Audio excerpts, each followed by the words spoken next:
on the fire escape. Can you just like let me the fuck back in? But if it had been like a week later, I'd have been out there for all weekend or something. Or if it happened at the weekend, I don't know.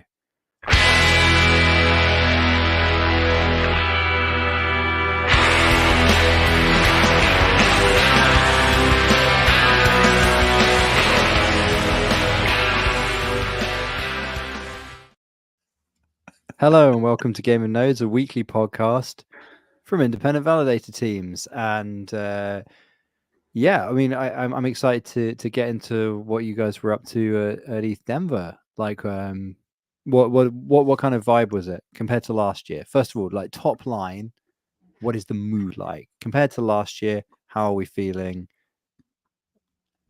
Well, way higher energy for sure. Like, yeah, everything was exciting. Everyone was excited. Yeah. And last year, I think there was only 1 or 2 events that I went to out of, let's say, a dozen that felt like it was like at capacity or really like full. Whereas I can't think of a single event that I went to this year that like didn't have people either waiting outside or had some sort of queue or something. Like it was wild. And it was me being who I am. Are we hated back, noise baby? and stuff. We might be back. Are we back, baby? Are we smashing the glass and hitting the Schultzy "we're back" klaxon? Because that's the last klaxon that gets fired. After that klaxon, Schultzy, we're back. I mean, there's no taking it back. I mean, I feel pretty bullish with the Bitcoin ETF. Bitcoin's hitting all-time highs like every day. Well, not all-time highs, but it's reaching all-time highs every day. That makes me feel pretty good. Yeah, it also went from 70,000 to 57,000 like within 4 hours or something, and then urged the way back. So it was like a $1 billion loss. See, that feels like we're back. Yeah. that part seems like right on brand.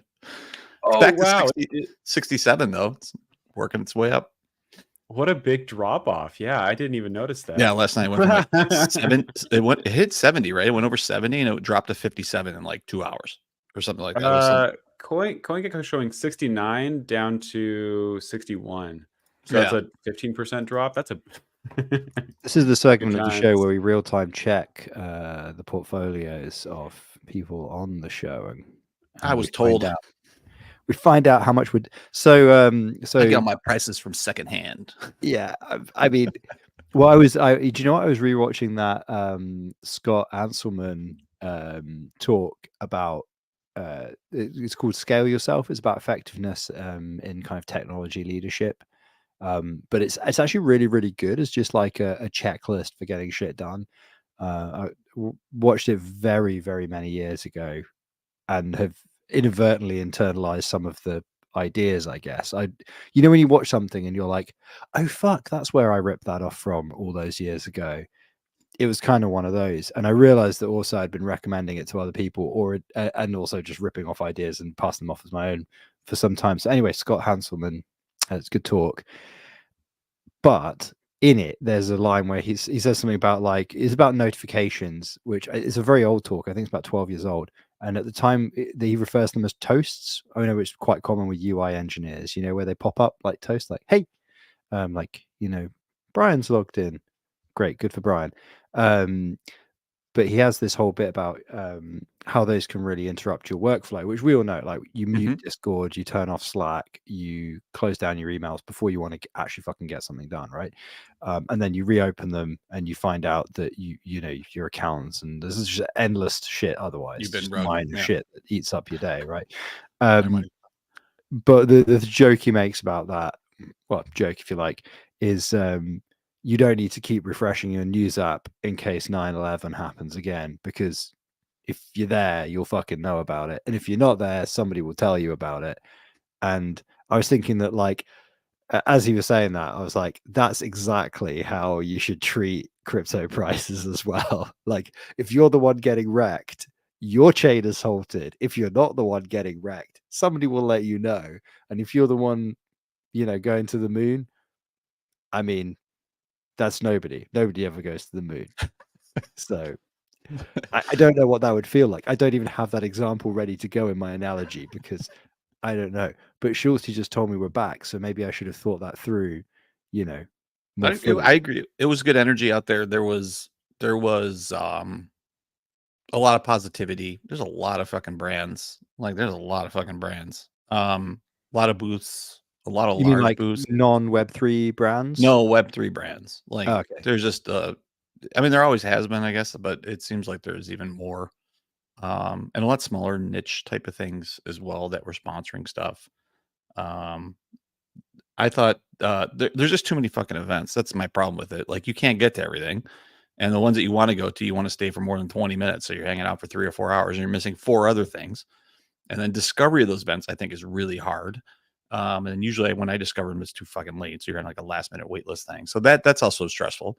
And then I don't know about, it wasn't like this in Austin, but like, holy shit, everything's spread around in Denver. Like it felt like I probably put in like $400 of Uber rides in 4 days. Like it was nuts. Like just going from event to event, everything was 20 minutes apart, right? So you're constantly sitting in traffic or doing And whatever. Denver's not a massive place, so that's kind of It's not, impressive. it's not massive. It's not like you're, it's not like you're hitting the 5 boroughs or something. But getting from like the Rhino area all the way back downtown or where we were in the west side and like just bouncing around there, it was Or definitely was it not kind of convention center downtown?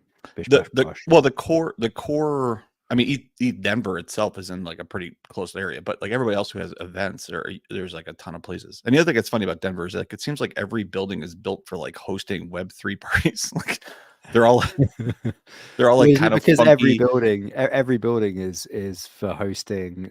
Hey, we just legalized cannabis parties. That's literally what it is. Like they're all It's open. like, They're all this perfect. used to be like, illegal. You used to get Yeah, locked up for like doing this shit. And it's great- like, and then people going like, yeah, we're printing our own money. And they're like, that used to also be illegal. And soon it will be again. Soon it will be again. It's an open space, great lighting, great artwork. There's always like cool shit in there. Like, what the fuck is this doing the other 364 days? Like, there's only so many of these things you can possibly host. Run by somebody who made their money on Bitcoin really early. Not a table to be found. Like, what the hell's going on? Anyway, Denver has some great murals, though. They do. Yeah, Denver has some good murals. I agree. It's good street art as well. I Mhm. I think would it have been spring 2016. I was backpacking through there, and somebody had painted a massive mural of Bernie Sanders as the Incredible Hulk, and it said "Bernie Smash," like all the way up the side of a building. And I was like, "That's fucking hilarious. That's amazing." There was also one which somebody had done for an advertising hoard. It was like for some like fucking just swearing now, and I'm not saying words. It was like water, I think. It was like bottled water, right? And it was like mountain pure, blah blah blah blah blah, bottled water. But if you but it was sort of like an impressionistic view from the Rockies of the plain with Denver in the foreground, and in it, like it was a really big mural, like it was all the way down the side of this warehouse, right? And one of the things you could see was, is it Coors Field in Denver, the baseball stadium? Is it still? It was. Okay, well, I think it would have been the Coors Field in 2016. So I'm going to go with that and assume that's what it was called. It is. Then. It still is. Home of the Rockies. And if you walked all the way, like you walked up to the wall and you look closely on the score of the baseball game on this mural, the artist had gone to all the effort. Bear in mind, the entire thing's pretty much spray painted and stenciled in one way or another. They had hand lettered with an actual brush a tiny little Easter egg that the score of the baseball game was 420, 4-2-20.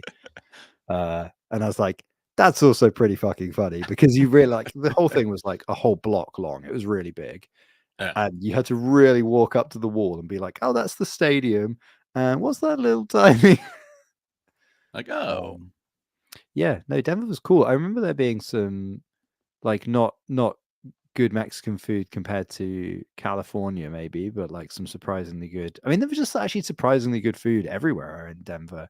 But I remember, like, I think we pulled in or we found our accommodation like really late, and we had to just like find something in the neighborhood. And like the only place we were just like walking around, two clumsy British people just being like, "Where is food?" And there was just like a taqueria in this random neighborhood, and it was actually pretty good. And I was like, "Oh, it's cool." Oh. Open at like 10 o'clock on a fucking Tuesday or something. You're like, legit. I'll have some tacos and a beer. That sounds fucking fantastic. Thank you very much. Yeah, food was pretty good. We didn't really go out anywhere though. Honestly, I think No, We but I will say that the couple places we did go, they had good meals on service. Like they did. the breakfast place I went to for not Nebula because that's the actual conference, but ran by Sebastian and team. Anyway, they had shakshuka as one of their breakfast options, and I've never seen that before. Shakshuka is like one of my absolute favorite meals, and that was on option. I was really excited, and it was good. It Is was that good the shakshuka. eggs, the breakfast eggs thing? The Yeah, it's like a tomato based sauce, typically pretty thick, and then you like soft boil an egg just directly into it, and then you like let it the yolk still be fluids. Then you have some like bread, so you can dip it in. I think it's from Morocco originally, I want to say, and it's really good. Now you know. Yeah, I think there's a place near me that does that. Though I think they might be. I'm gonna punt at Lebanese, but I could be wrong on that. Could be wrong.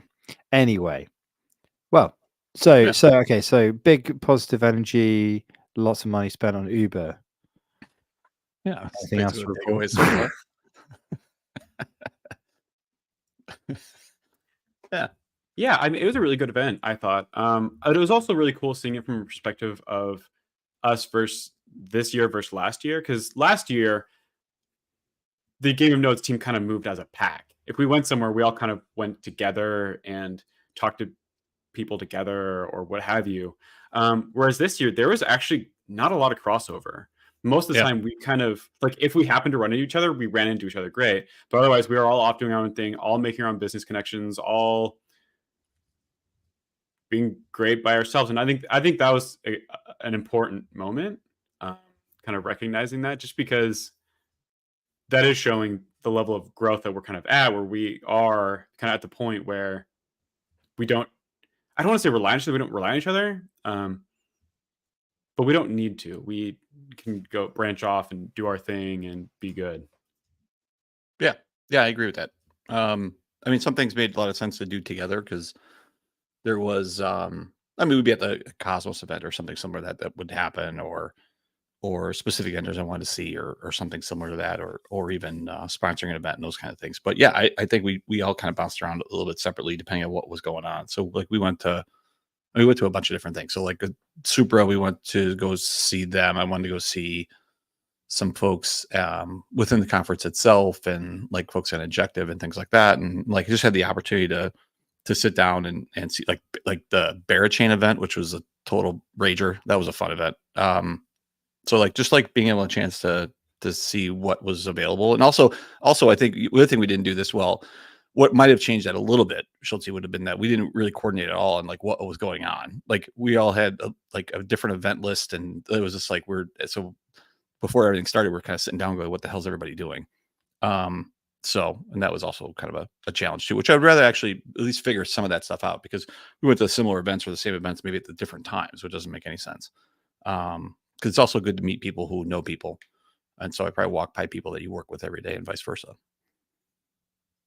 That's true. That's an interesting point. A good way of meeting people a couple times was someone was like, they saw me and were like, "Hey, come meet this person." And I was like, "Okay, whatever." I'll go say hi. Yeah, exactly. Yeah, I got a bunch of that too, which is really nice. So that's kind of your classic. If you run into Artifact at a conference, even if you haven't coordinated anything, that's quite typically you just see them somewhere, be like, this person wants to talk to you, and you're like, I strongly doubt that, but I'll entertain what you're trying to do here. For sure. No, Artifact is so smart. So Colin, as part of Artifact, they brought a bunch of T-shirts, right?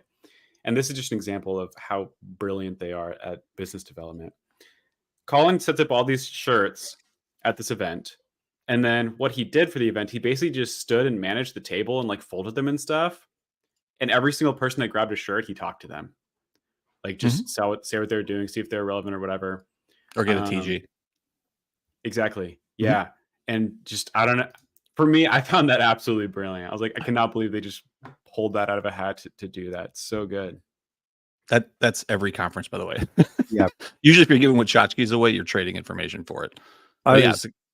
I've seen the most impressive thing I've seen from Colin specifically at Artifact was, so on the point of everything being sort of spread out, the The Aptos event we went to in Amsterdam last year was at a wider fintech conference, and it could not physically, within the bounds of still being in Amsterdam, have been further from the main conference venue. Like, you had to get on the metro or a tram, go all the way up through the center of Amsterdam, through the old town to the harbor, get on a boat, go across the main. I don't think it's a river. I think it is like an inland ship canal over to the other side, and then the Aptos event was in a warehouse about a couple of minutes walk from the other. Like, and you were still conceptually in Amsterdam, but like it was really like right. There's something I need to do at the convention center. I had better check notes. Okay, leave myself an hour to get there because I need to make sure I'm on the right ferry, and then it's a 15-minute ferry ride, and then get the tram or the metro, and the first metro stop is like not immediately next to the port. You have to go a little bit further down, and there is a metro that goes across the river, but it goes to the wrong place, so you can't really use that reasonably. And of course, the whole of the city is basically pedestrianized, so you would be completely wasting your time to think about an Uber. Although, to be fair, actually, it was I think end to end, the quickest I did it was probably about 30 minutes, but that was absolute hauling ass. So, but it was like, when you look at it on a map, you're like, are you kidding me? These are the same. This is a side event, you know? Yeah. Especially as because like it was in a convention center, and there were like all these old kind of, for all I know, they were super expensive, like mansions or luxury flats or something. But like a couple of streets over from the convention center, where it didn't look so much like a convention center, but you weren't quite in the old town, there were loads of buildings that looked like old, warehouses from when Amsterdam was the center of a large trading empire. And you're like, I'm pretty sure you could hire one of these. If it's not flats. That's the thing. It's probably like multi-million euro flats, and that's why and my idea is ridiculous. But I was just like, it would be nice if this was the venue. But hey, I mean, maybe it would have been too expensive. They had a big old cool warehouse, and it's kind of cool. So, but the coolest thing I saw Colin do was they had an event because of FinTech conference. They had this like preloaded app payment thing that some company wanted to show off right at one of the evening events, and so you got, I want to say you got 40 euros on it, preloaded by the sponsor, to spend in this huge. It was like an event in the park in Amsterdam, in the in the middle of summer. So lovely park, loads of food stands, like independent food stores, and you could just have anything on your card. You could buy beer. It was great. I actually bought beer. And Colin, rather than doing what I did, I was just like, sweet. There's like free beer. There's like 2 or 3 really good looking food stands. I'm gonna have like a mid-sized meal from each of them, like a fat bastard, and then just be like, score 1 for me. Although obviously we're paying to be there, it's not free, but you just you're like, sweet, this is wicked. Colin went and ordered the cheapest thing from each of the food stands that looked like it had a good queue, and he just waited in line and then just talked to the person in front of him and behind him. And of course, like you just standing in line, and you just say like, oh hey, what's good? And then the person's just like, I don't know, I think we get this. And he's like, yeah, I'm not feeling that hungry, I might get something like that, and then maybe go get a beer. And then they're like, oh yeah, cool. He's like, so what do you do? And it's when I finally saw him doing it right before we all got thrown out of this park and told to get out and get back to Central Amsterdam, I was like, yes, that's what I should have been doing for the last 3 hours, rather than just eating loaded fries 4 times over. Although I did get a very, very nice chocolate stout. So, who was the real winner there? You got to kiss a lot of frogs as it goes. Yeah, you do. Colin's an absolute machine. Erdman was as well. It was my first time meeting him, like in person. Was that really? He and I would, yeah. Really? I thought you guys had me when you're in the UK or at Amsterdam or anything, that type of stuff. Nope. We just like we're always kind of just off sync. That's funny. This was like, yeah, and so this was kind of a plan to actually finally meet up. That's cool. But he and I moved more or less in tandem, right, to different events or whatever. And Utter Machine, he would just walk up into a group, and the entire group would just give him their attention, and he'd talk to them for 5 minutes, go to the next group, go to the next group. I'd be like my third person in. He's 35 people in having talked to, and he just didn't stop. It was really impressive. And it really cracked me up because at the end of it, like, he somehow would like remember everyone's name, remember what they did. Like if there's anything significant about the conversation that like need to take notes for later, blew me away. What a pro. That's funny. I mean, the one thing nice about those conferences, I would say, is like even at ETH Denver would qualify that as well. It's like anybody will talk to anybody. Like you could walk up to anybody at any of those conferences and strike up a conversation, which is really nice. Which is not really the case at like traditional, like Web2 things where you can really walk up to anybody, but not everybody wants to talk to you. And there you have a mix of like different types of individuals, either technical or you have folks that are more in sales or you have marketers, and you have a lot of different backgrounds at those larger conferences. And they can be really awkward from day one, or from the first word. But at these, you never really get that issue. I mean, you talk to anybody in any role, and I think everybody is pretty friendly about what they're working on and who they are. And I think everybody has the same interest of just trying to meet more people. And so I really found that to be the case too, where people will always be like, well, what teams you work with? And they're just trying to figure out where, like, maybe they're, we know somebody that they want to know, or vice versa. Right. And that's been pretty helpful, actually. Yeah, I would agree with that. I think that's an app statement for sure. How did you handle talking about Ethereum? Because I always say that I'm kind of like deliberately not Ethereum aligned, because Ethereum is absolutely awful to work with. And so I said that a couple times to people, and almost every single time people would be like deeply offended. Like you would see them go from a little checked out of the conversation to like completely honed in and ready to start throwing down. Yeah, exactly. Huh? Nobody really asked me. I don't know. We run a bunch of, like, you guys run a bunch of notes too now. But nobody really asked that much about that. Maybe because it was the events that we were at. Other than at the actual ETH Denver, where we had a lot of questions around our involvement in a lot of L1 and L2s.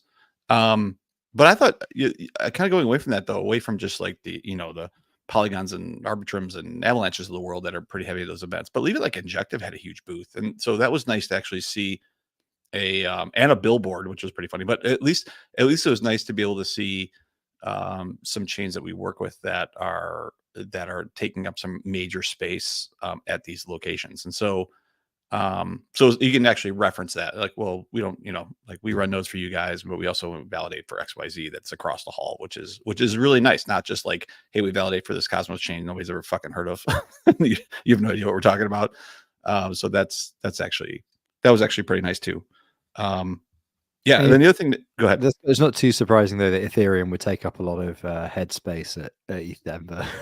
Well, especially it was pumping sure. at that point too, right? It was like already at 3,500 or something, I think, last week, and then like Bitcoin was doing its thing, and like everybody had a little bit of that vibe.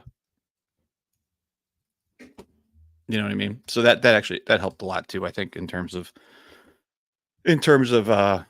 just getting everybody in the right mood, if you will. I talked to one guy who he was at the Bufficorn party in the VIP area, and he was like, "Yeah, I've been working in Web3 for like 2 years. I actually don't know what I do. I do sales, but like, I don't actually know what my team does. I know they do something about like smart contracts and like auditing or something, but I have no idea." I was like, "What are you talking about? I guess that's kind of true for me as well. Like, what do I even do? It didn't sound like he was kind of answering it as an existential question, but that's kind of where it led to at that point. I mean, go find an AWS rep or an SAP rep or something like that, and go ask the details of that product. It's the same fucking thing, right? Like, I don't know. I'm making leads. I'm getting the connections. There's a problem. I'm trying to stuff into that solutions into that. I'm problem. listening to the fucking song. Yeah. Either I'm saving money, I'm moving faster, I'm being more efficient. Like, it's all the same shit, right? So yeah, that's the kind of salesperson I want. Actually, I want to find a BDM person like that. I'm disappointed by the reaction to my Slapshot reference there. I missed it. Oh, I just shouted. I'm trying to listen to the fucking song at you. In answer to the question of, what are you doing? What are you doing? I'm trying to listen to the fucking song. That's what I will now, if somebody asks me at a conference, So what do you do? Mm-hmm. Try and listen to the fucking song. Just wait until you're screaming in your head every time you hear the national anthem. Then you know you're really fucked. Not my national anthem. That's true. It's a drinking song over here. There's a drinking song over there. I know. Although I don't know the words to the I should learn the words to the drinking song because then I could really want. But I think the problem is because it's an olden timey drinking song as well. It's like a British Army drinking song, isn't it? So it's probably like so around the fucking hedges that you wouldn't even be able to detect this in it. It'd be like, oh well, we've been marching for 3 weeks and not seen an American yet, and it'd be like editor's note. What they're trying to say here is that the Americans have been running, and as a result of their offensive, they have not yet caught up with the fleeing Washington's army. And you're like, wow, what a spectacular diss. I'm sure every American listening would be super upset by that line. But they're all trying to listen to the fucking song. They're trying to listen to the fucking song. Yeah. The ETH thing happens like in a weird but adjacent way on the stuff that I'm working on at the moment, where number one, like I'm kind of talking to TradFi people, and like obviously ETH is the fucking ball game, right? Mm-hmm. So they're like, oh, you guys validate, right? That's like your background, you write, and you personally like I heard something about protocol because you get introduced via somebody else, right? And they're like protocol engineer, like engineer, protocol engineer, and you're like, yeah, sure, smart contracts, this, that, and the other, and stuff, but primarily, you know, run a validator company, and that's what we do, and you know, here's how we do that, and blah blah blah. And they're like, Ethereum or like L2s, like what kind of? And you're like, none of the above, actually, none of the above. Although you know, no shade on people, and it's just like the Dart compute. It's like but what is it outside of?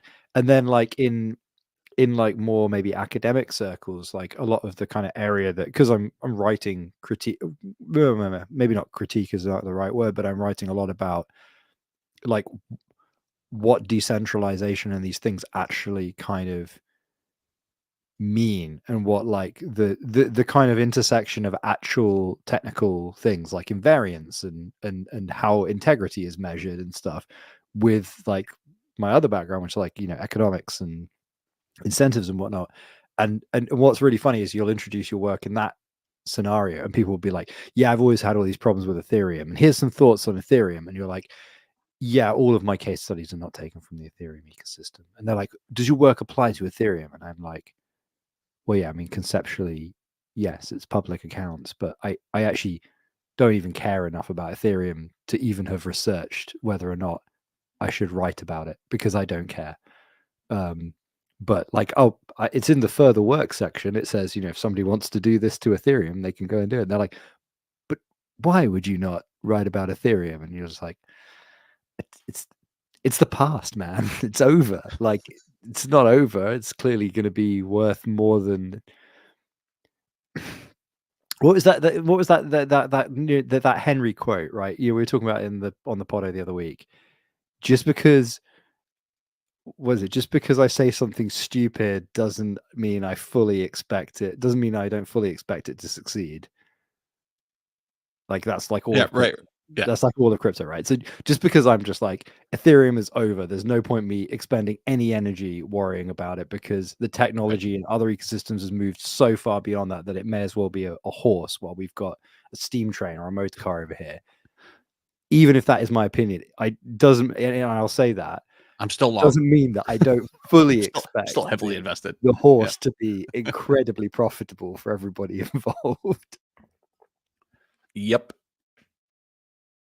So be it. You can always go back to Prop 16 too if you need to like explain what you do. Just be like, well, you know what? Like, I have heard of Ethereum, but have you heard of? Well, no. Have you heard of possibly the only time that a governance dispute over a lot of money was resolved by a smart contract? That's right.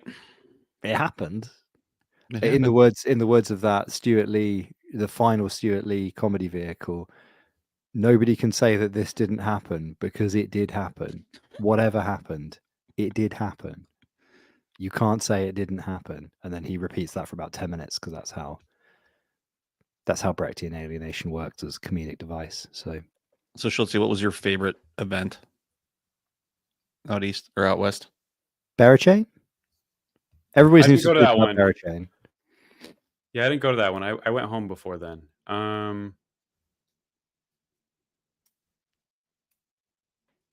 actually liked Modular Day, like that yeah. modular event. That one was pretty good. I talked to a lot of people there. Or AppChain Day, I guess it was called. No, I think I thought that one was pretty good. no, those are two different things, right? Because I think I went to AppChain Day, but Modular Day was the one I didn't get into. That was it. I think that was the other one. Oh, you're right. I mean, AppChain was at the AppChain Day, theater. Yeah, Modular was fine, but that's another example of like the line for it was wrapped around the building. The building was very obviously like beyond capacity. You had to, like bump and squeeze and nudge and whisper into people's ears if you wanted past, that kind of thing. What did you have to whisper in people's ears? Shit coins. All sorts of yeah, shit coins. That's a secret word to get in all events. Are you on this list? No. Shit coin. We just whisper in their ear, what do you hold? And then whatever they whisper back, you go, oh fuck, you need to dump it now. Yeah. It's crashing right now. They just run out of line to go get their ledger from their Airbnb. Run away. And then you follow them back to their Airbnb, hit them around the head, take their ledger, and then dump their shit coins for them into your wallet. Into your wallet. Into your wallet. All your it's nude called are being now a good my steward. Yeah, it's really careless of them to have left them on that locked ledger behind that locked door in that Airbnb. If they're just gonna do that, then what do you want? I mean, yeah. Rama's in a really bad mood. He must have. Is Newt down today? Is that the source of it? Yeah, possibly. He seems very.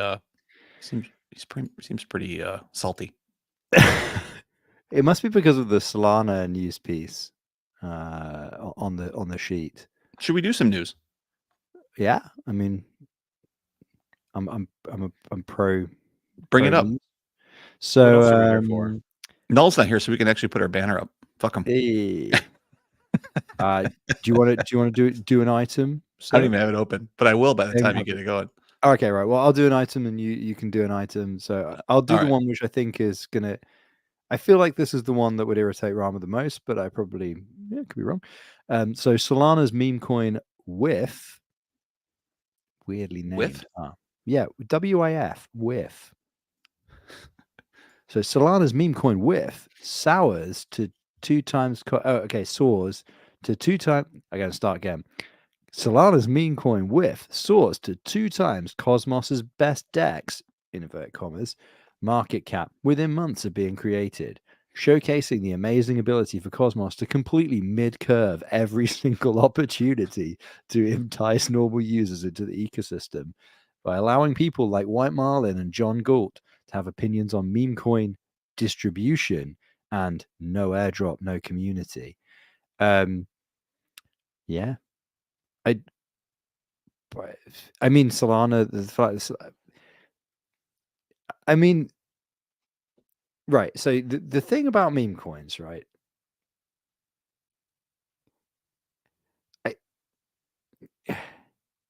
Does anybody else feel like they just blue screen every time they try and think seriously and engage with the whole meme coin thing? Like I feel like I'm a man who likes memes, but I feel like out of all of the things, like DeFi, there's a whole bunch of DeFi shit I just do not understand. And Rama's been on the podcast with us, explain to me like a fucking 2-year-old how something works, and I'm like, but meme coins, like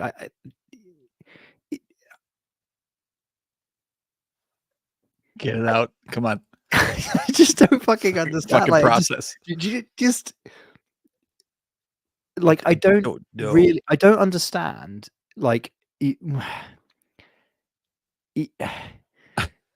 I do understand. I do understand how you can financialize a meme. Like, I understand how the thing could be a meme in itself. I understand that it's just a discourse on culture, right? If we're going to get very, very, I did a humanities degree, which I did. Like, I understand that a meme is a discourse and a financial instrument is a discourse, and the two can meet because that is the nature of all social interaction and experience. But You're really overthinking this. You're like making this way more complicated And than it needs to be. not a but. This is gonna be an and. but like, okay, so you're right. No, okay, so it boils down to this, right? By its very nature, I feel like the power of a meme is spontaneity, right? It has like an inherent anarchism to it. Like it has the best memes, like like when people type lol instead of lol and stuff, they're born of fuck ups adjacent to correct things and stuff like that.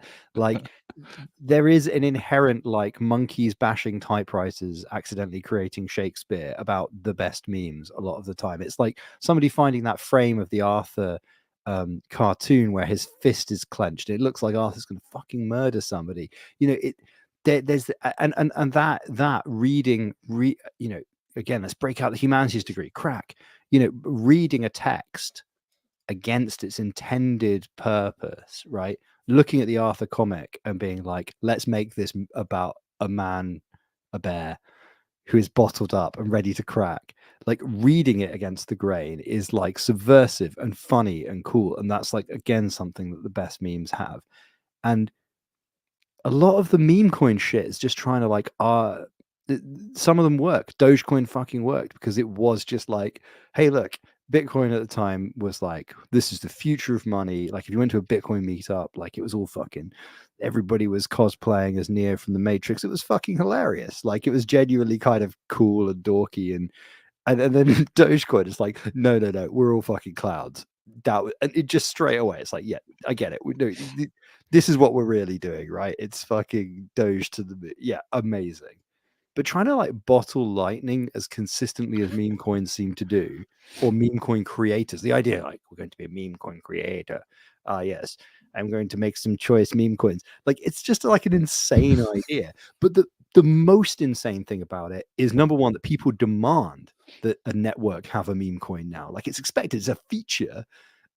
And second of all, that people fucking buy into it. Like people do just create these completely artificial meme coins, and people just They just want to have fun, make money. I know. Nobody gives a shit about the rest of this. I know, but they're buying. It's like the difference between.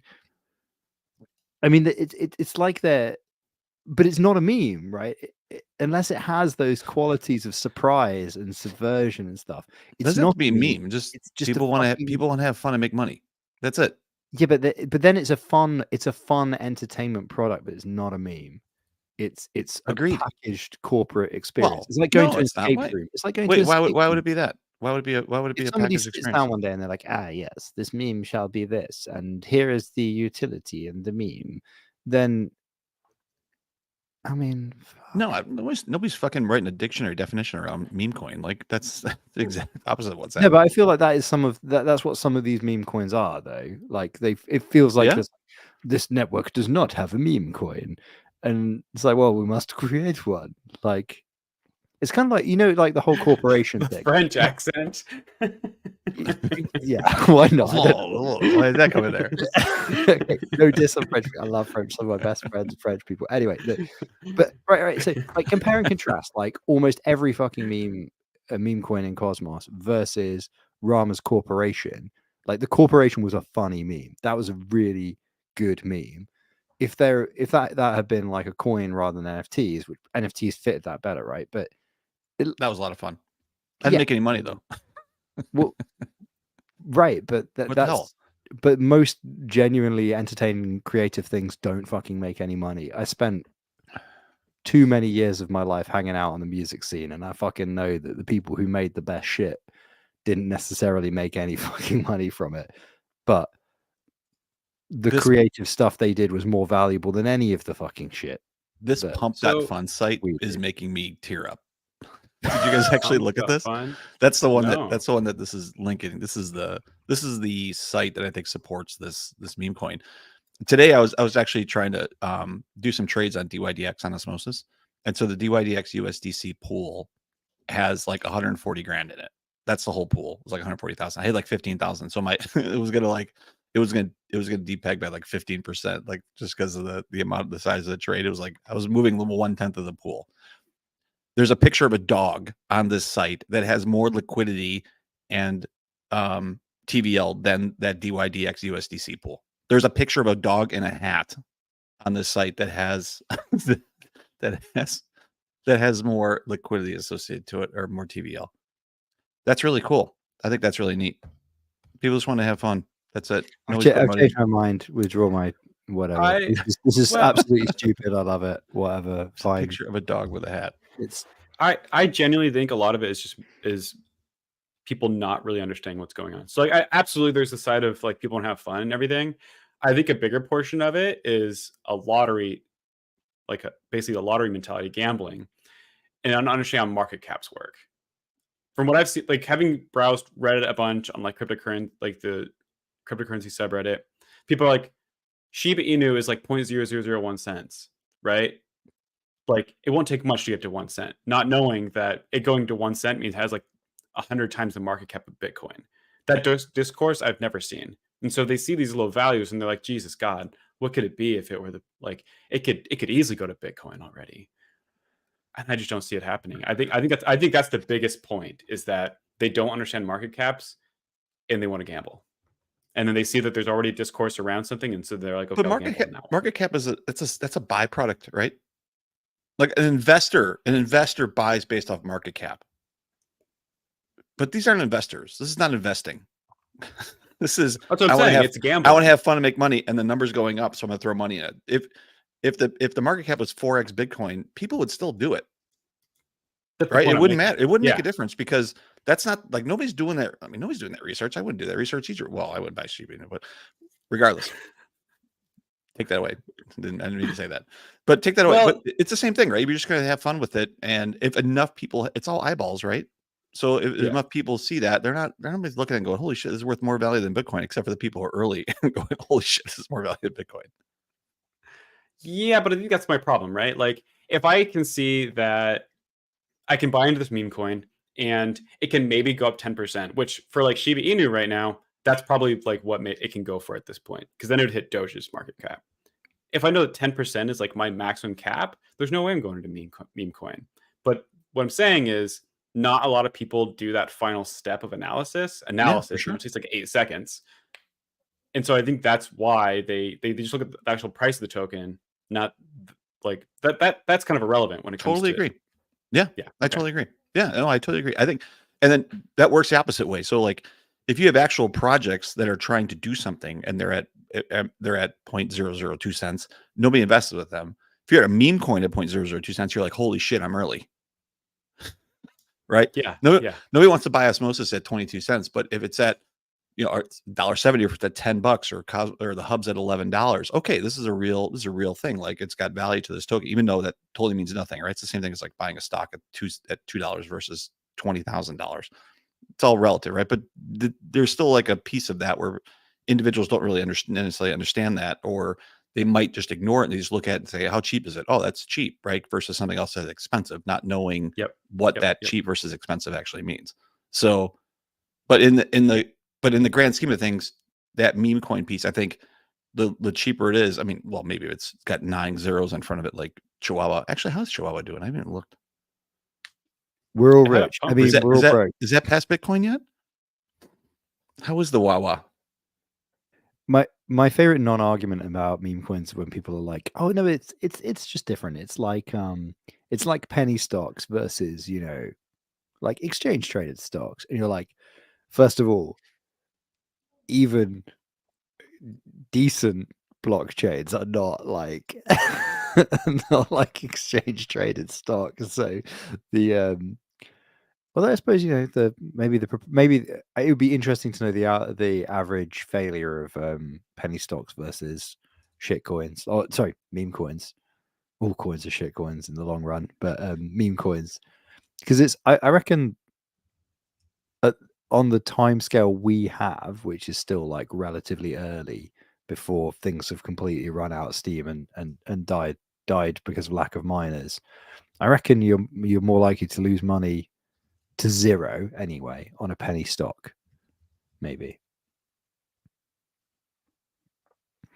somebody can write that research paper, but it shall not be I. It's not part of your PhD. Fuck no, I have to do something useful. No, that would be an interesting paper. I would read that paper, but I do not want to write that paper. One of the things I have to do at the moment is architect essentially a proof of authority ledger for handling sort of Merkle try commitments. And it's one of those things where somebody just went, well, it's actually relatively simple because it's permissioned. I mean, I reckon this is probably only a couple of months of work. And I was like, it's still a Byzantine fault tolerant ledger. I mean, it's not no work. And it's just like, oh, okay, well, fair enough. Well, I mean, like, I don't know.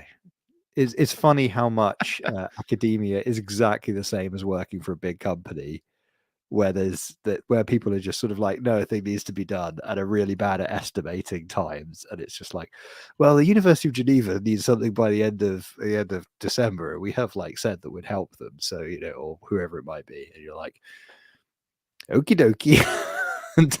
So where's the army that's going to build where's the army of interns and second year students that are going to build this? Because it shall not be I alone. That's not how this party goes. So in conclusion, with invest now, not financial advice. Yeah. Send it to the moon, not financial advice. It's worth more than osmosis. Usurpers crying inside. I mean, that dog. I mean, it's a cool dog, but like, Schultzy, can you just take a picture of one of your dogs and we just can be the Val set? Let's just three validators. If Null asks nicely, Null can turn on a validator. 4 validators. There we go. We're Byzantine fault tolerant. We can change the name of the podcast to Byzantine fault tolerant as fuck. If we can survive 2 of us turning off. And then we send that coin to the moon, and then as soon as it gets over $1, we rug it. What do you reckon? friend with hat on. Now it's a pool on Radium. Fucking hell. That's amazing. Knows no bounds. That is amazing. I'll put both links to both these in the show notes because you can cry at home if you want. Somebody just bought 3 soul worth. What is that? That's like $300. $400, I think. Yeah. Wow. Is it over $100 now? It was 130 or so last I checked, but I checked this a week and a half ago. Oh, Jesus. Solana, $131.77 right now. I have some Solana. Wow, it's number 5 right now. Wow. But what? Oh, hey. What? Just that scene in what's the film I'm thinking of? Zoolander, where they have the model off, and there's the bit where Owen Wilson has like a tiny bit of his hair in his eye. He's like, just cut it out, and somebody just comes along with a tiny pair of scissors and just clips off the bit that's got in his eye. I feel like that's the only reasonable reaction to the Solana at $5 over $100. How about it? Yeah. I'm still staked in this. I guess I am still staked. How about that? Near is at $5.80. It's up 52% this week. I'm pretty excited. How about it? I always talk good about Near. Yeah. I mean, I have noticed, we can talk freely about Aptos actually while Null's not here, can't we? I've noticed that is going up. 1370, and I think overnight it hit rising. Somebody said one of the news articles it read it said it hit 15, but it didn't hit 15 at Kraken. It was like 14.7 or something like that. I think during that huge, it got that high. It got to 14.70 or something like that. Somebody said it hit $15, but I don't think it hit $15. I think Aptos all-time high is like 18, right? Yeah. Something like that. Yeah, but for like 1 second and 1 trade. Yeah. Wasn't mine. Well, so Ramen didn't actually put this news point up there, but I think the reason for a lot of this pump is there's a new Grayscale ETF coming out, which is it's called like the income ETF or something like that, and it's going to do staking of Near, Atom, Aptos, Solana, Coinbase Ethereum, not like Lido Ethereum, Coinbase staked Ethereum, and 1 or 2 other things. Celestia is another one. Yeah, weird that Injective. No, not Injectives. No. I think it was Celestia. It was one of those. Yeah. Who's like Say as well. Oh, and Say. Yeah. say is not feeling the pump this week, but No, yeah. it's So not. that was a weird selection of tokens. I thought wouldn't have been my first choices on any of those, but it was an interesting. It's an Ron was interesting just mix pointing of out Osmosis. We literally forgot Osmosis, osmosis. which That's goes right. to show their That's pretty sad. marketing. Yeah. Which is, I mean, it's a small token. It's only got half of this meme coin one, as we pointed out. So, Well, you know what? is The that problem dog in this? is Osmosis? Is that the dog? Get that The dog. dog with Get the that dog guy? in this grayscale thing. Well, I It's mean, got the a thing hat. is, there was a lot of memeage around, Osmo and Wasmington and stuff, but Osmosis's value is so contingent on the whole of the cosmos having momentum, right? Because it's the Yeah. depth for cosmos. So, But does it have a hat? but does it I have? mean, None of these tokens have hats. This is a bunch of bullshit. That's true. What we are need is doing? a Stargaze to pull the whole of the cosmos back to relevance. That's what we really need. Speaking of disappointing tokens this week, though it is up 12% today, but it dropped like from 5.5 to 3.5 or something like that. Like, I think I don't the know problem, why. we just, the Stargaze, Stargaze, we have a lot of Stargaze. Let's just put it that way. If Stargaze got to $1, then there would be an empty chair here on Game of Nodes, and and there would be a lot of sudden interest in a beach holiday. I've said that on a bunch of tokens. But when we were first in Helium, like when that was really going well, and yeah, it's actually at $8, but it hit like $45 or whatever, and it has like a really long staking period, like it's a 6-month unbonding period. So it's a really long. I mean, you're either in or you're out type of thing. But I remember hitting if that thing hits $100, I'm throwing everything, all my computers into the sea. They're all going away. Let that thing go. Not happening. Yeah. Stargaze hits $1. Yeah, that would be pretty wild. I'm down for that. I'd be a fan for. I'd be a big fan of that. I mean, I don't think. I think the tokenomics is designed so that's basically impossible. Probably. DYDX is at $4. It's pretty high. I'd take $0.50. I'd take $0.50 on Stargaze. That would be. Yeah, it was. Yeah. Me too. It just did a bit of mental math. So I was like, yes, that would be very nice. So I noticed that there were some people. Trade. There are some people on the Aptos stress nets that are running full AWS. So they are running AWS mainnet with new higher spec, and they are running 2 full rigs on preview net. Actually, funny enough, I just got an introduction to the Web3 BDM at AWS, and so they're doing something about this. So they're like this. They were talking about we were talking about costs and those types of things. And that's really, obviously they can't be competitive. I mean, there's some convenience factor there, but obviously it's really difficult to be competitive, and not just from EC2 perspective, but just egress fees are just ridiculous, especially, in some of these other regions that we run bare metal, that would be just ridiculous. We run a bare metal node for $300 and it would be 10 grand just in egress fees. Right. But they're starting to take, tokens as payment at AWS. Did you guys know that? I did not know that. They will. I didn't know that either. I don't believe it. Wouldn't be enough to them last night. Spend fucking. No, not. No, you're not. But they challenged. They said send us your list of the nodes that you're running where, and I will have my engineer come back and say how we could match that. I was like, there's no fucking way you could do that. Yeah.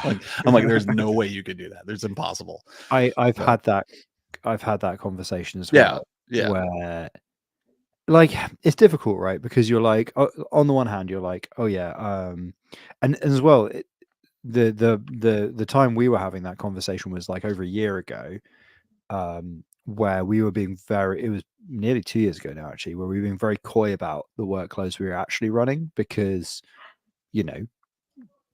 risk of getting shut down, frankly. And we sort of said, oh well, it's a compute intensive, blah blah blah blah blah, and then it sort of came out in the wash that this was some of it was proof of stake, right? And then they're just like, yeah, they had their person on the call, their sort of solutions architecty person, right? And they were just like, yeah, I'm pretty confident we could really bring that bill down and that cost for you. And you're like, yeah, but you're not going to bring it down 15 times. Actually, do you know what? At the time, it would have been more than 15 times. It would have been, for the specs we actually needed. Because like you say, the things you get billed on are sometimes things that are literally effectively free to you if you're running with a different provider. Like if you just pay for a 10 gig line and it's like €100 a month, then it's a fixed cost and the marginal cost is zero. Is zero. Like you can scale to effectively infinity because you're not going to hit that threshold. It is as good as infinite for that €100 or whatever it is. Right. And yet on AWS you are paying marginally, so the cost is linear till infinity. Right. And that stuff, like it just the absolute balls of somebody to turn around and be like, yeah, we can definitely do something about that. And you're like, yeah, except that like basic maths says that these are incompatible, like basic business planning, because one is a fixed cost and one is a variable cost. They didn't sound confident to in their benefit, but the crypto side I thought was interesting. And it's interesting they're going for it. And to be fair, actually, I remember talking to, I think it was somebody from the Aptos Foundation about AWS and whether or not how friendly they were to the Aptos project in terms of really very. Yeah, exactly. And it was one of those where they were like, oh, well, if your local reps aren't hooked in with us, we can hook in with them, blah, blah, blah. Like, so, I think there were, in that situation, there were credits on the table and whatnot. If you give them a case study. But I think that, the difficulty there as well is that if you give AWS a case study to then go fling around on their website and then start telling other people and stuff, you're like, well, I mean, like we comply with all the laws in our jurisdiction. We comply with accounting and legal and we try and keep abreast of what's going on, all this stuff. But at the same time, like I don't really feel like going around shouting about what we do as a business is like a really smart, clever thing to do. Other than the fact we're obviously on a podcast here, and actually are really doxed. But whatever. Like, but in general, like you should be sensible-ish about like how. You want your profile to be big in the right circles and you want to be small in the rest of the circles. It's kind of how I feel the validator thing goes. Maybe I'm wrong. Maybe that's just paranoia. I don't know. But it kind of felt like it doesn't matter. Yeah, it probably doesn't matter. I don't know. But like, I don't know. The whole tenor of the interaction felt a bit weird to me when we were kind of going through that. And I was a bit like, I feel like I'm kind of being screwed from both angles here. And I just don't. Yeah. That feeling of like, when you do contract negotiation or anybody does negotiation training, they always put you in a situation that's like super uncomfortable when they begin it. And then they say something like, right, I've deliberately set up a hostile environment here just so you know what it feels like when the people across the table from you are looking to fuck you. Now, if you ever feel this feeling again in a negotiation, in an interview, in a pitch meeting, and whatever, it ain't going to happen. And at the absolute worst case scenario, you might want to walk away from the table. And I kind of feel like sometimes you run into this kind of situation where you're like, I just kind of feel like I'm being fucked here, and my gut tells me we're about to get fucked. Yeah, I mean there's a ton of. I mean, we're in Web3. That's like it's I guess every fucking corner, right? It's not even like some of that's malicious, but some of that's just like it's just lack of history of people you're working with and understanding, and you just get burned on bad situations, or you just be cautious around bad situations because nothing is kind of exactly what you see, right? And that's also why I think it's taken us so long to like build a reputation or be able to work with teams is because I think from a project perspective, there's a definite hill to climb before people go, oh yeah, they know what the hell they're talking about. right? And it's not even, doesn't matter even what you're running. It just takes time. Like it takes years, I think. Or you throw a meme coin token out there and say you're going to give it away as a validator and blah, blah, blah, blah, blah. And you get huge delegations, and then you're bringing delegations to the table for other projects. That's the way that works. Yeah. I mean, I think one of the most important things you can do as a business in the space is to have absolute clarity of what you're doing. I mean, that's probably good advice for every business area, right? But that's been our biggest mistake, right? Is to spread ourselves thin on protocols and smart contracts and this and that and the other. And the thing that has put meat on the table and made the party happen has been the validator business. And you look back over the course of 3 years and you're like, oh, okay, right, well, we should have spent more time building that side of the business rather than these other things, because now we're like, you just have like a substantially smaller profile, even if you are on some good projects. It's just like, oh, okay, yeah, like Aptos is a prime example where you go like, yeah, we're Genesis validator there, and people are like, oh, right, okay, we haven't heard of you, and you're like, well, number one, there's 100 validators, so you wouldn't have heard us anyway. But yeah, but we're the best. We're the best. You should do shit with us.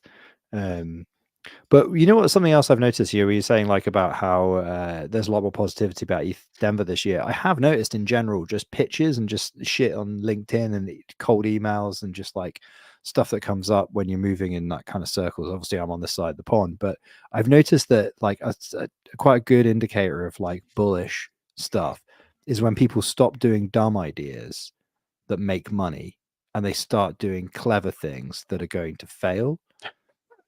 Do you know what I mean? Like, it's true, yeah. I feel like there's been a period of time where everybody I've met who works in Web3 is doing one of two things. They are doing consulting for people who want to be there but are going to be in a regulated scenario, which is a little bit covers what I do as well, right? Which is where you sit across the table from people and they go like, here are our concerns, and you're like, well, okay, we can introduce you to these people or whatever, or oh yeah, I've heard of these are the people to speak to or whatever, right?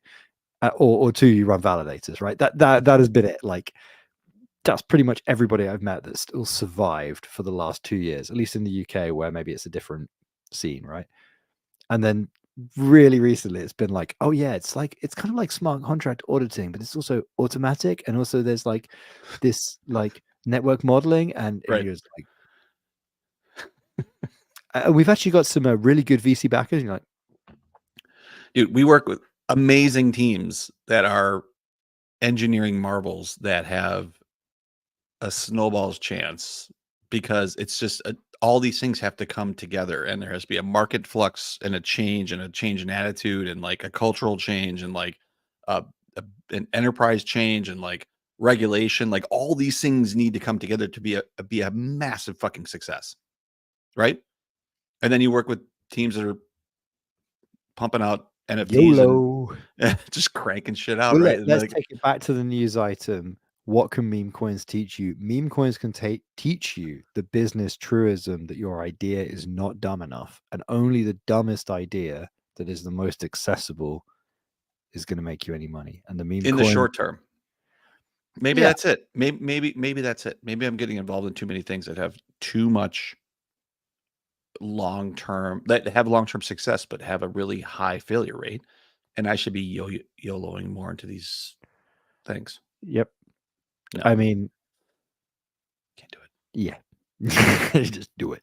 Do it. All right, what other news item? My turn, right? Kujira is fed up with the botted mints on Stargaze. This is like rumor shit. And slow development of NFT finance, taking things into their own hands. Their original meme coin is creating an NFT marketplace with all the bells and announcements of an announcement lingo such as NFTFi, RWA, and the standard Kujira grown up DeFi to NFTs. So this is Wink, right? Is that what this is? Yeah, I think it's Wink, which I have heard before. And the Wink team, which was what were they doing before? They were doing something else before, right? Is it a financing? Or is it brand new, or was it just a token on Kujira and now they're going to launch? Maybe that's what it was. Maybe the token on Kujira and now they're going to launch NFT marketplace. They probably had NFT as well. Meme So- coin, maybe. Maybe it must be. Wonder what Yeah. the meme was there. Yeah. So I think I didn't know that there was that much. I do know, well, two things that was called out. One was the botting of Stargaze mints. I really don't know how bad that is on Stargaze. I have no idea. I do know a little bit on the Say side, just because we see a little bit more of that data and those types of things. But on the Stargaze side, I didn't know, because that front end, I'm not sure how bad that is on the mint side. I know that team has talked a lot about ways to try to work around that. And I think those are all kind of Web 2 ways with like CAPTCHAs and those types of things, or finding other ways to be able to avoid people spamming the contracts with 800 million wallets. But I don't know how you get around that. It's kind of, it is what it is a little bit. But there's probably other ways to be able to do that, unless you whitelist every single person. The other one is the finance side of NFTs. I know that's been in development for a while, and I know that it's been talked around for a while, so I'm not sure of the timelines or what's going on with that. But I think some, competition in NFT space is good, and see if they are successful with it. I would say it is a big project. NFT marketplaces are not easy, I don't think. I think they're incredibly complex. So, see how it goes. Yeah, you can start just knocking out some additional functionality and protocol related stuff around NFTs, and then you could come to like in Memento or something. You have like a little momentary blackout, and then it's a year later and you're broke. Yeah. And you have like loads of tattoos on your arm about wherever it is. Is it Sammy Jenkins in Memento? Don't trust Sammy Jenkins, something like that. Is that what it is? Yeah, I think so. Is that a tattoo? Yeah, it's like he wakes up at the beginning, doesn't he? He looks on his arm and says, "Don't trust Sammy Jenkins," something like that, isn't it? I forgot about that movie. That was a good movie. It's a good movie. It's Christopher Nolan's first. Is it? First, maybe? It's not. Is it really? Is it? It's Wow. early Nolan. If it's not his first, it's got to be pretty early. You seen The Prestige? Because that's like, I think, relatively shortly after. Love me some Prestige. That is a good. It's got to be around that same time, though, right? Good film. Good. Let's see. I'm gonna look at that director. What do I have as writer? I need to, like, fuck crypto for a second, but high on the priority list in this particular garage / loft space. There's a workbench just out of camera here, distinctly like a complete mess rather than an actual workspace. Is to fucking get to the new Dune film, because I just want to know if it's a shit show. But when people try and talk, I've already got enough people who are trying to talk to me about it, and I'm just like, look, my expectations for it is so low. They're so low, and I don't want to know if it's good or bad. It's like, when something's on your chore list, like you're almost dreading it. You're just like, there's no way they can have done a second one that was not shit. So I just need to get it. It's just living rent free in my brain. Now I know it's out. Like the first one was really well done. I know they fucked it up. I just need to go, be disappointed, move on with my week. But when you have a wee one, or at least a very wee one, you're like, the logistics of going to the cinema to be disappointed are actually non-trivial. Yeah, it's like a whole thing, right? You gotta plan it. You can't just be like, hey, let's go to the movies. I have to. And the worst bit is I'm planning to go do something that I fully expect to be disappointed as well. So I'm like, I heard it was good though. I don't know. Whatever. Know, well, Memento was 2000. Prestige was 2006. After later. So then Batman Begins was in there, and then Insomnia was in there as well, which is also. Insomnia is a good film. Was that Nolan? Film. Yeah. What was Nolan's first film out of interest? Before that, the following Doodlebug's a short. They're all shorts. So the first movie, I guess, is Following in 1998. I've never heard of that though. Not heard that film. Maybe I have to watch that. Yeah, the rest of these are all shorts. I'm taking all my kids through. We're going through all these Batmans because some of these, like Dark Knight, that movie's that's a great. Filmed on campus. That was where. So Christopher Nolan is an alumnus of University College, where I'm doing my PhD. Parts of that was filmed in London? Yeah. I didn't know that. I thought that was all Chicago. I think specifically they filmed in the very first one. So yeah, by the time of third one, that's visibly Chicago. But I Yeah. think the first one was relatively low budget, some bits of it. Like as in they Mm. kind of just did it. It was filmed, I think a lot of it was done at maybe Pinewood in the UK. And I think there's like a scene where it's either when his parents get shot or it's like one of those early scenes where he just sort of comes out of the smoke and has a bit of a brawl. I Yeah. think that's specifically the UC quad by the Charles Darwin building. Because so UC has a street. It's quite the old bit of the campus is quite old, and there's a street that goes through the campus between all the buildings.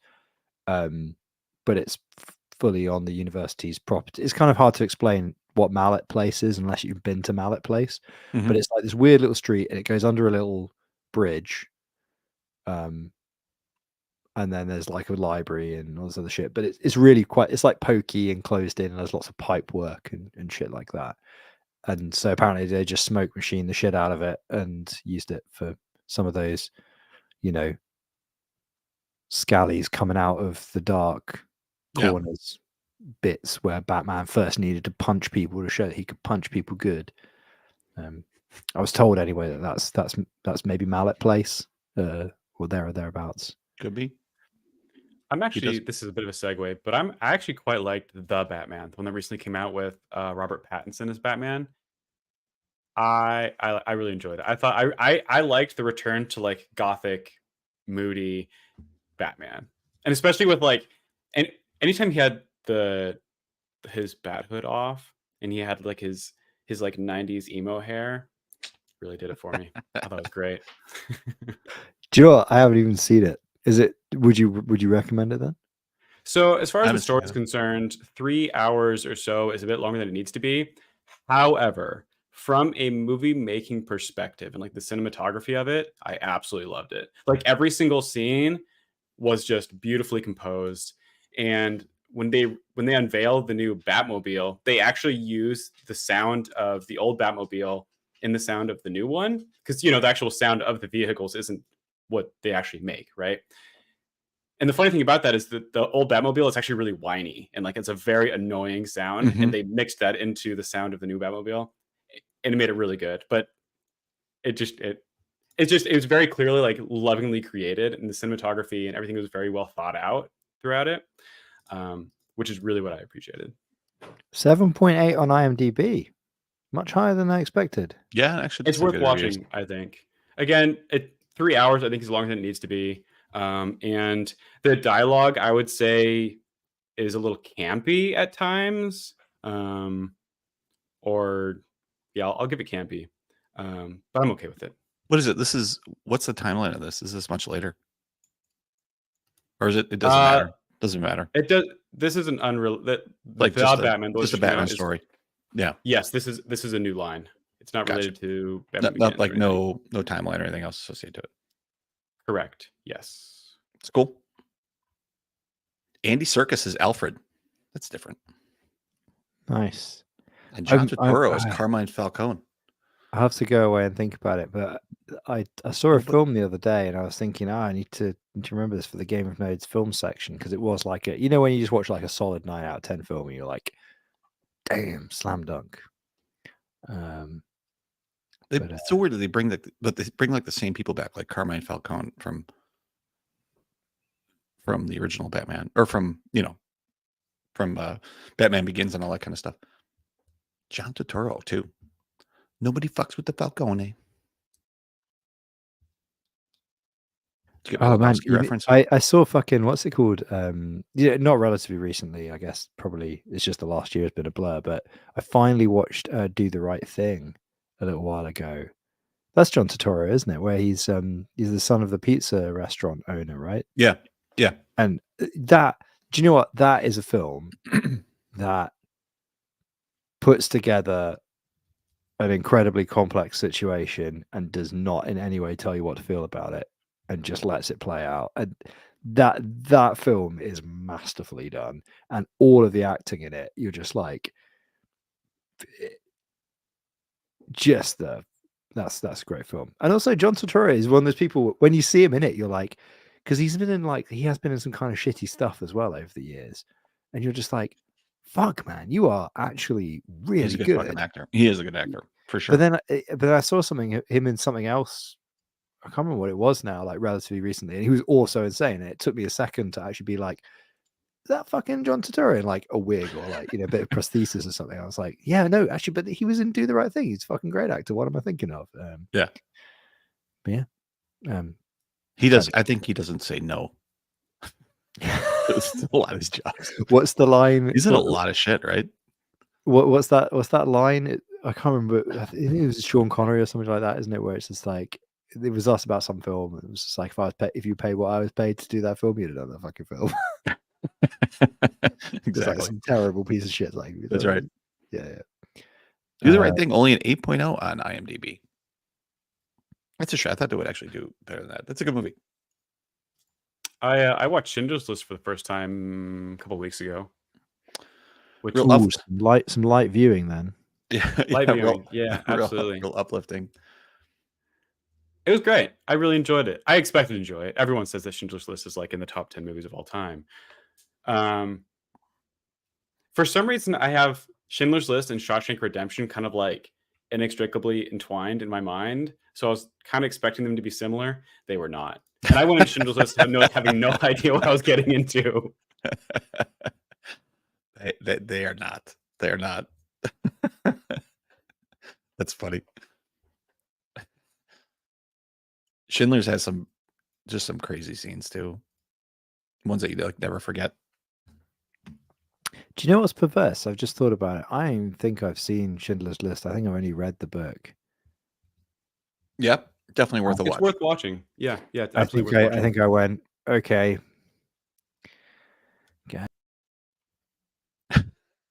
What happened? Just exit out. There was also what happened? You GD'd yourself right out of the show. Anti-Semitism from YouTube or something. Also great Liam Neeson. Like Liam Neeson's amazing in that movie as well. I thought it was Ralph Fiennes. Ralph Fiennes is also in that. Who am I thinking of? Well, it's definitely Liam Neeson. Liam Neeson is Schindler, I believe. Oh, I'm thinking. I think I'm thinking of the Commandant, aren't I?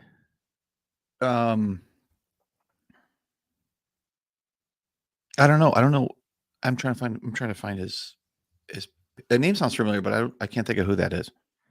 If you're googling the name, it's Rafe, isn't it? So it's spelt RANULPH, I think. Talking about Voldemort? Oh. Wait, you talking about Voldemort? No, Voldemort's a meme coin. We're talking about Schindler's List. Ralph Fiennes? Is that what you're talking about? Yeah. I don't think so. It's pronounced Rafe? No, it's not. I think it's pronounced Rafe, isn't it? No. Yeah. I need to know now. But yeah, that's Voldemort. I mean, whenever I see Voldemort. Oh yeah, you're right. He's a German commandant. Yeah. He's fucking brutal in that movie. Having seen him in that, I totally understand why the original director of Harry Potter was like, I've got just the guy for Voldemort. But he's like in other stuff, he's like been like a romantic lead, and he's like a Shakespearean actor and stuff. So like, I think because I'm used to him as sort of like sometimes he's the good guy, sometimes he's the bad guy, but he's always quite a serious guy. And then there's films where there's some rotten apples, there's some bad eggs, and he's one of them. Sure. He's a bad egg. We got some calls in the comments to stick to get off this tangent and just give us the news, people. Do you have another news item? Primarily from our news researcher. All right, I guess there's one left. You can do it. Schultzy, do you want to do the final one? It feels like an American should do the one where somebody's quoting American stuff. I have literally no context for this, so I can, but this means absolutely nothing to me. I have no idea what this one is. Eric Voorhees claps back at the SEC, quoting James Madison's Federalist Paper 51 after they filed a cease and desist against his exchange Shapeshift, barring it from operating. It means nothing to me. I know Shapeshift has some like some funny business around like almost being like a mixer, but that's about all I got.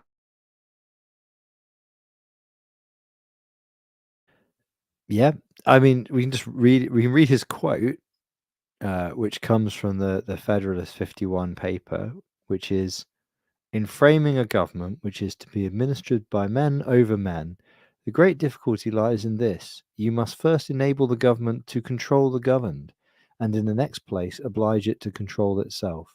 A dependence on the people is, no doubt, the primary control on the government, but experience has taught mankind the necessity of auxiliary precautions. Now, what the fuck is he talking about? He Would be screamed. my- He screamed into the night air when no one listened. Yeah. Is he talking about shapeshift? Because that would be, dare I No. say it, quite pretentious of him. It might be a little bit big for his boots. If that were the case. Clearly, he doesn't think that. Well, I mean, again, I suppose maybe it would make more sense if I fucking knew what shapeshift was. It's a Dex, I think, I don't know. or is it a sex? No, I it's don't know. no, it's a Dex. It's a Dex. Dex. Yeah, and there's a huge DAO to it as well, right? There's a huge DAO component to that as well. Maybe the DAO is why I've heard of it then, rather than the Yeah. Dex. Yeah, there's definitely a Dex. Like you can trade, there's a bridge, there's pools associated to those types of things. You can lend, you can do anything else. So, but I don't know what's different about, and they have their own token, right? There's a Fox token. But I don't know what's different about this versus, is it just the size? Like why are these guys getting called out versus anybody else? Well, That's the question, okay, right? so I don't know the full history, but I think part of it does have to do with some sort of mixing thing that they used to do. Kind of like Tornado. I'm not 100% on that, Oh, but if I remember correctly, there is an aspect of that here. I gotcha. Yeah. That would do it. Meanwhile, the readers of Private Eye in the UK will have noted a news item on parliamentary committees on money laundering basically collapsing into shambles, as it turns out that there's basically the UK is really, really good for money laundering because of the way the company system is set up. If you were of a mind to abuse the company system for money laundering, it's very, very easy to do. If you're a British citizen and you actually, want to live here and do normal people stuff, it's much harder because you have to actually fill out accounts and shit. But if you're like a foreign resident, and you have some dodgy dealings or whatever, much, much easier to just do anonymous companies and shell companies, blah, blah, blah. Anyway, obvious geopolitical reasons why that's kind of been rumbling over the last few years. And there's been just some absolutely farcical scenes where there's a Commons cross-party committee looking into this stuff. And they're like, how much progress have we made? And the answer is, we can't even quantify it. We have no idea because actually most of the checks that we've thought about doing don't work and yada, yada. And we're just up to our neck in shit and everything's bad. And while we've been debating this, the Russian oligarchs have bought up half of London and infiltrated our political class and bought our newspapers. So we can't even report on this shit either. And they're now selling chunks of their newspapers to the Saudis, who are sort of doing the same thing. So we're just completely institutionally captured by the money launderers. We're basically fucked. But hey, maybe we should be going after some Dexes instead. That's probably so we got bigger fish to fry here than worrying about some Dexes, is what I'm saying. Right. But in the US, hey, you got, to be fair, I don't know, are your money laundering sanctions actually that effective? I don't really know much about how that works in the US, other than it seems a lot more aggressive, if nothing else. Does that definitely All I aggressive. know is the way they got was Al Capone was by money laundering. He wasn't paying his taxes on his criminal deeds, and that's how they got him. I mean, yeah, that's It works. well done. Nailed him. We got him. We got him. And we've all seen the film, right, where he just baseball bats that guy, so I mean, that guy they was a couldn't dick. even get him for that. And it was in a film. They filmed him doing it. How'd they catch it live? They catch it live. Why was Sean Connery there? I mean, I have a lot of questions.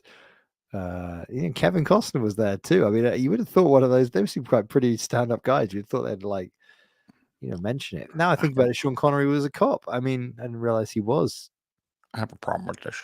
alive in 1928 or whatever. It's pretty outrageous that he was both there and at Alcatraz for. I guess James Bond 007 was a beat cop originally in 1920 Chicago, before going into the British intelligence during the war. Maybe I haven't read. Classic excuse. I haven't read the Ian Fleming books, so you tell me. Everything that happened was in there. Okay, so with that, yeah, we don't really know. Sorry, Rama. Yeah, sorry, Rama. The relevance of this is care. somewhat lost on us, but it is very funny that he's highfalutinly quoting about the responsibilities of the social contract, given that it has almost fucking nothing to do with gambling money online, which is, let's be honest, what most people are doing with that DEX. So cool. I didn't realize. Dex. Yeah, it's a nice DEX. Actually, it looks pretty cool. Yeah, didn't know they had one. I thought it was just the DAO side. I don't know why I got those two confused. Yeah, I mean, it looks all right. It just. I am on the website. You can tell it's on up here. There's this thing where you can tell where the various Game of Nodes members' second monitor is by when they go and raise an eyebrow. It's like, that must be where the second monitor is. Where every design is thrown up on it. And like, okay, I'm so sure. It's a dog. It's a dog with a. There's a dog with a hat on it, if you like. Worth that's $250,000. Yeah, has its own DEX. How about that? Yes, that's its own liquidity pool for the dog with the hat. Yeah, lovely dog with the hat. So, when are we going to start our shitcoin then? Sorry, I don't know. It's clearly going to have a dog. Whatever it is going to have a hat on it.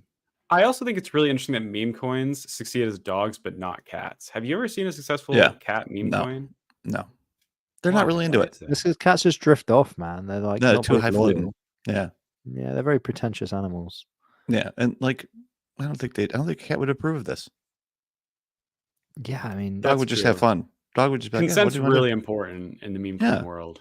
No, and dog would have fun with it. Like, let's play, dude. Let's go. Let's make some money. Let's do some shit coins. The cat's like, doesn't look like it's gonna do anything. Like, I don't understand. Like, the cat's like, I mean, I could do that, right? Or I could wait for you to die and then eat your body, which would be just as fun, really, in a lot of important ways. Cat's like, this is fucking dumb, dude.